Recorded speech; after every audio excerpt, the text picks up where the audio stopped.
In this video, I will show you how to use EPUB files with NotebookLM to streamline your research and learning process.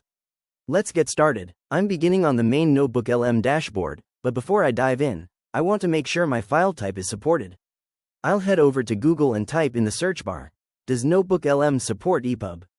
Looking at the search results, we can see a clear confirmation that as of March 2026, NotebookLM now supports EPUB files as a primary source type.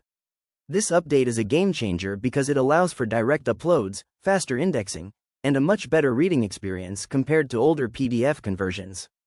Just remember that the files should be free of DRM restrictions for the best results. Now, I'll hop back over to the NotebookLM site and click on Create New to start a fresh project. When the source window pops up, I'll choose Upload Files and select my document, which is an EPUB titled AI Introduction. While it uploads in the sidebar, the system is already beginning to index the text. Once it's ready, the notebook is automatically titled Foundations and Horizons of Artificial Intelligence. I'm going to test the AI by clicking a suggested prompt about the differences between narrow and general AI.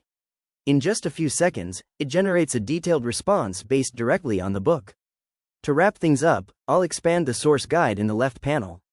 This provides a beautiful, structured table of contents for the entire EPUB, covering everything from the basic types of AI to complex ethical challenges and real-world applications in healthcare and finance. It makes navigating large documents and finding specific information incredibly simple.